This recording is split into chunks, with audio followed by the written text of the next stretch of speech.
2024 இந்த IPL season தான் நம்ம தோனியோட கடைசி சீசனாக கூட இருக்கலாம். சப்போஸ் சிஎஸ்கே கப் அடிச்சிட்டாங்கன்னா. ஆனால் அவங்க இன்னும் பிளே ஆஃபுக்கே செலக்ட் ஆகலை. அவங்க பிளே ஆஃப் போவாங்களா அப்படிங்கிறதும் தெரியல. அப்படி பிளே ஆஃப் போனாலும் அவங்களால ஃபைனல் போக முடியுமா அப்படிங்கிறதும் தெரில. இதுதான் லாஸ்ட்டு சீசனாக இருக்குமோன்னு தோணுது. தெரில, எதுவுமே நம்ம கையில் இல்லை. இந்த நேரத்தில் நான் எப்போ தோனி ஃபேன் ஆனேன் அப்படிங்கிறத உங்கள்கிட்ட ஷேர் பண்ணிக்க போகிறேன். 2011 வேர்ல்டு கப் ஃபைனல். ஊரே அந்த ஃபைனலை பற்றி தான் பேசுது. எங்கள் ஸ்கூல்லையும் அதை பற்றி தான், என் கிளாஸ்லேயும் அதை பற்றி தான் பேசிக்கிட்டு இருக்காங்க. நான் அப்போல்லாம் கிரிக்கெட் பார்க்க மாட்டேன். என் ஃப்ரெண்டு கேட்குறேன், இந்தியன் டீமோட கேப்டன் யார் அப்படின்னு. அவன் தோனி அப்படின்னு சொல்கிறான். நான் அப்போ தான் அந்த பேரையே ஃபஸ்ட் டைம் கேள்விப்படுறேன். நான் அப்போலேருந்து ஓகே கேப்டன் தோனியா, அப்போ நம்ம தோனி ஃபேனாக இருப்போம் அப்படின்னு, தோனி ஃபேனாக இருக்கலாம் அப்படின்னு முடிவு பண்ணுறேன். அன்றைக்கி நானும் என் ஃப்ரெண்டும் ஸ்கூல்லேருந்து வீட்டுக்கு நடந்து வந்துக்கிட்டு இருக்கோம். அப்போலே நான் என் ஃப்ரெண்டுக்கிட்ட சொல்கிறேன், இன்னும் நல்லா எனக்கு ஞாபகம் இருக்குது மச்சான், தோனி எத்தனை வேர்ல்டு கப் வச்சுருப்பாரு அப்படின்னு.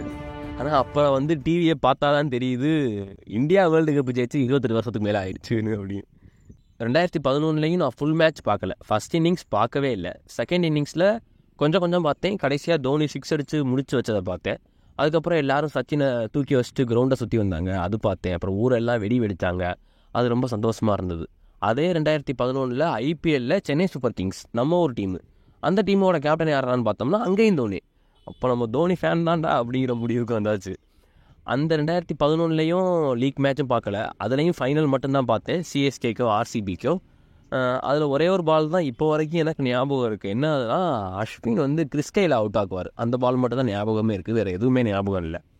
அப்படியே 2012 வந்தோம்னா இதுக்கிடையில் எந்த ஒரு இன்டர்நேஷ்னல் மேட்சுமே பார்க்கலண்ணா. ஐபிஎல் மட்டும் தான் பார்த்துக்கிட்டு இருந்திருக்கேன். 2012 லீக் மேட்ச் எதுவுமே பார்க்கல. அந்த 12 கஷ்டப்பட்டு தான் பிளே ஆஃப் வந்தாங்கன்னு நினைக்கிறேன். அது ஜெயிச்சா ஹாட்ரிக் கப்பு.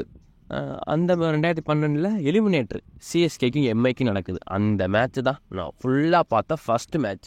அந்த மேட்ச்சில் தோனி 21 பாலுக்கு 50 அடிப்பார், ஹெலிகாப்டர் ஷாட்லாம் அடிப்பார். அந்த மேட்ச்சில் இருந்தால் வெறித்தனமான தோனி ரசிகனாக நான் மாறினேன். இது மாதிரி நீங்கள் எந்த மேட்ச்லேருந்து தோனியோட ரசிகனாக மாறினீங்க? உங்களுக்கு தோனி விளாண்ட இன்னிங்ஸில், நீங்கள் பார்த்த இன்னிங்ஸில் எது ஞாபகம் இருக்குது அப்படிங்கிறத கமெண்ட்டில் சொல்லுங்கள். எனக்கு ஒரே ஒரு ஆசை தான் தோனி ஃபேனாக. என்ன அப்படின்னா, 2011 எப்படி சச்சினை தூக்கி வச்சுட்டு எல்லோரும் கிரவுண்டை சுற்றி வந்தாங்களோ அது மாதிரி அதை தோனியை வச்சு ரீக்ரியேட் பண்ணணும். 2019 நடக்கும் அப்படின்னு நினச்சேன், நடக்கலை. 2023 சென்னை சூப்பர் கிங்ஸ் கப் அடித்தாங்க. ஆனால் அந்த மாதிரி எதுவுமே பண்ணலை. தெரில, அதை ரீக்ரியேட் பண்ண முடியுமா, இல்லை அது சச்சினுக்கு மட்டும்தானா, தோனிக்கு ஒரு நல்ல ஃபேர்வெலே கிடைக்காதா, எதுவுமே தெரில, ஒன்றுமே புரியல. பட் என்ன நடந்தாலுமே